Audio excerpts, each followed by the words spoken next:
La grâce et la paix par Jésus-Christ de Nazareth, le ressuscité du troisième jour. Comment savoir que j'ai le Saint-Esprit? C'est une question qui m'avait déjà été posée et que je trouve que c'est une question qui peut être une question euh, banale pour quelques-uns qui marchent avec Dieu depuis, mais pour des personnes qui viennent d'arriver, qui viennent de se convertir, la foi n'est pas toujours évidente, c'est vraiment en fait un changement de vie radical. Et la question qu'on peut se poser effectivement, c'est comment être sûr que j'ai le Saint-Esprit. Il y a plusieurs façons de le savoir.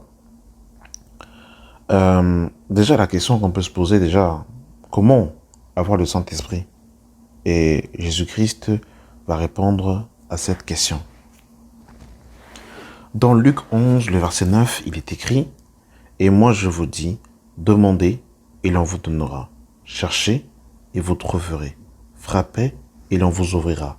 Car quiconque demande reçoit. Celui qui cherche trouve et l'on ouvre à celui qui frappe. Quel est parmi vous le père qui donnera une pierre à son fils s'il lui demande du pain? Ou s'il demande un poisson, lui donnera-t-il un serpent au lieu d'un poisson? Ou s'il demande un œuf, lui donnera-t-il un scorpion? Si donc méchant quand vous l'êtes, vous savez donner de bonnes choses à vos enfants, à combien plus forte raison le Père Céleste donnera-t-il le Saint-Esprit à ceux qui le lui demandent? Amen. Donc là, ici, Jésus nous donne déjà un brin de réponse sur le Saint-Esprit que le Père donnerait à ceux qui lui demandent. Et d'ailleurs, Jésus nous a parlé du Saint-Esprit avant son départ dans le livre de Jean. Dans Jean chapitre 16, verset 5, il est écrit « Maintenant, je m'en vais vers celui qui m'a envoyé, et aucun de vous ne me demande où je vais. Mais parce que je vous ai dit ces choses, la tristesse a rempli votre cœur. Cependant, je vous dis la vérité, il vous est avantageux que je m'en aille, car si je m'en vais pas, le Consolateur ne viendra pas vers vous. Mais si je m'en vais, je vous l'enverrai. Et quand il sera venu, il convaincra le monde en ce qui concerne le péché, la justice et les jugements. En ce qui concerne le péché, parce qu'il ne croit pas en moi. La justice, parce que je m'en vais à mon Père, et que vous ne me verrez plus. Le jugement, parce que le prince de ce monde est jugé. Donc là, mes amis, Jésus-Christ nous a parlé du Saint-Esprit, et il reparlera même encore, justement, du Saint-Esprit, avant qu'il puisse monter au ciel. Dans le livre de Acte 1, le verset 8, il dira « Mais vous recevrez une puissance, le Saint-Esprit survenant sur vous, et vous serez mes témoins à Jérusalem, dans toute la Judée, dans la Samarie et jusqu'aux limites de la terre. » Donc le but du Seigneur, vraiment, c'est de répandre l'Esprit. C'est de répandre son Saint-Esprit. Parce que le Saint-Esprit, mes bien-aimés dans le Seigneur, c'est le sceau, c'est le signe d'appartenance au Seigneur. Et avant de pouvoir expliquer le Saint-Esprit, quels sont les signes d'une personne qui a reçu le Saint-Esprit? Déjà, le premier témoignage qu'une personne reçoit, le témoignage de cette personne, elle ne doit pas le recevoir d'abord des hommes, mais elle doit d'abord le recevoir de Dieu lui-même. Et ça, c'est l'apôtre Paul qui nous en parle dans le livre de Romains chapitre 5, verset 5. Or, l'espérance ne trompe point, parce que l'amour de Dieu est répandu dans nos cœurs par le Saint-Esprit. Or, l'espérance ne trompe pas, parce que l'amour de Dieu est répandu dans nos cœurs par le Saint-Esprit. Donc ici, mes bien-aimés dans le Seigneur, on nous parle de l'amour de Dieu qui est répandu dans nos cœurs par le Saint-Esprit. Et on comprend même que aimer Dieu, c'est son naturel.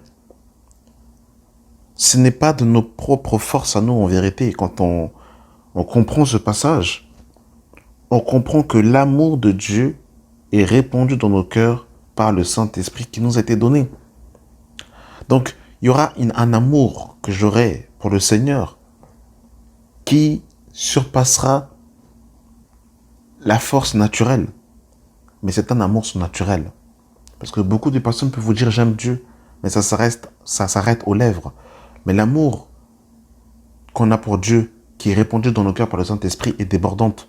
Cet amour nous pousse à l'obéir, nous pousse à changer, nous pousse à nous faire baptiser, nous pousse à obéir, nous pousse à être transformés. Mais bien aimés dans le Seigneur. Une autre preuve de la présence de l'Esprit, mais bien aimés dans le Seigneur, dans notre vie, eh bien, c'est dans le livre de Romains chapitre 8, à partir du verset 16, où il est écrit « L'Esprit lui-même rend témoignage à notre esprit que nous sommes enfants de Dieu. » Waouh! Ce témoignage, mes bien-aimés dans le Seigneur, nous l'avons de Dieu. C'est ce que je disais, avant de l'avoir des hommes, nous l'avons de Dieu. L'Esprit lui-même rend témoignage à notre esprit que nous sommes enfants de Dieu.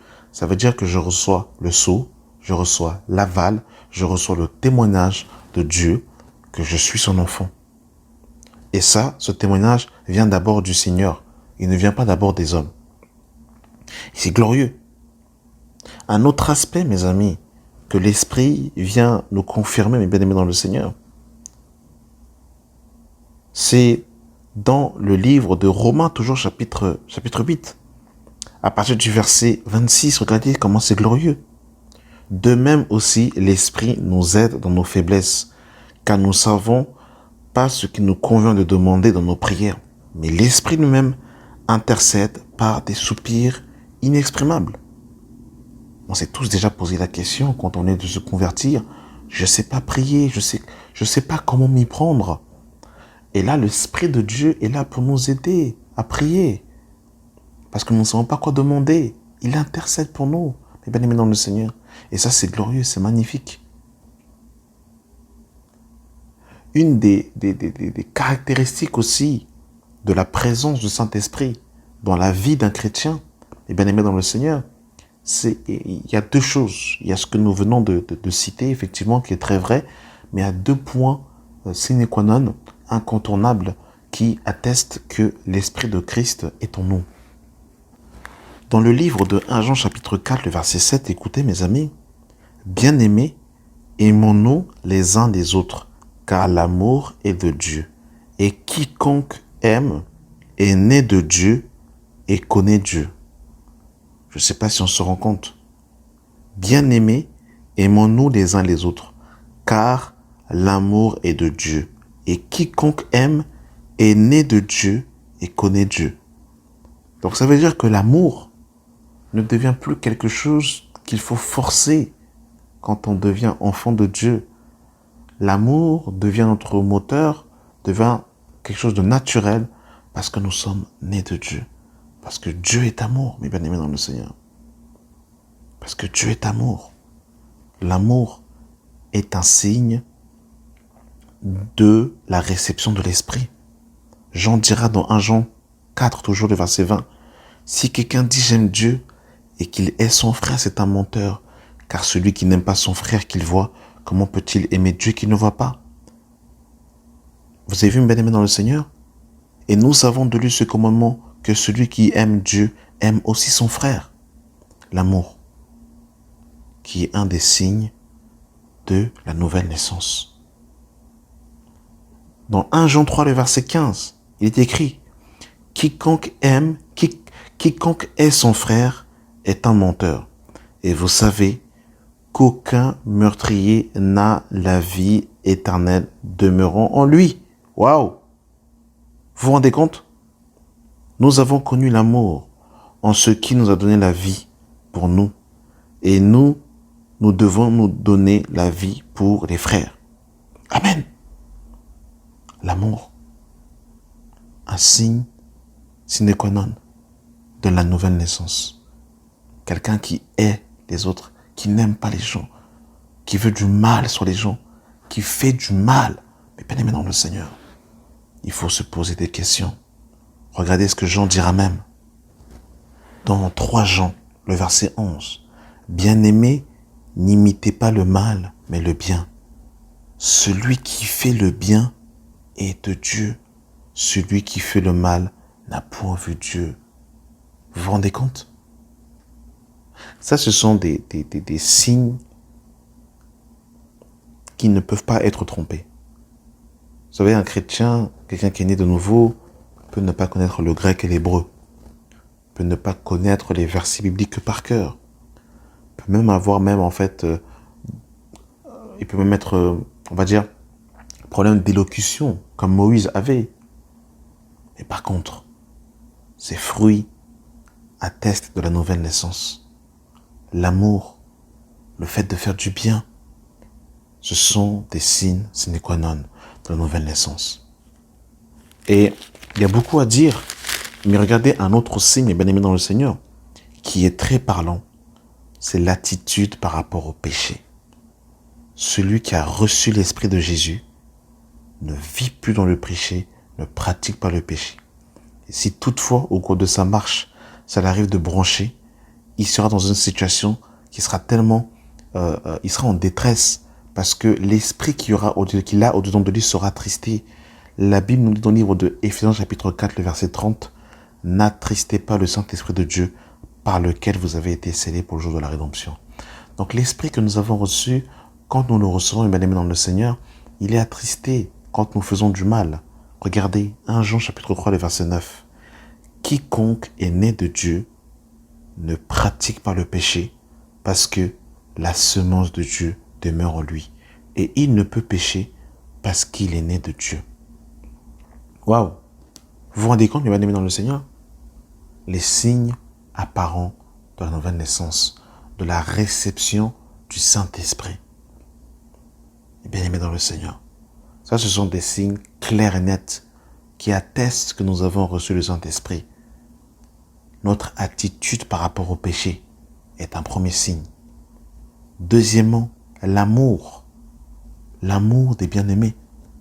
Quand vous voyez quelqu'un qui aime les gens, qui aime les frères et les sœurs, ce sont des signes de la nouvelle naissance. C'est le parfum du Saint-Esprit.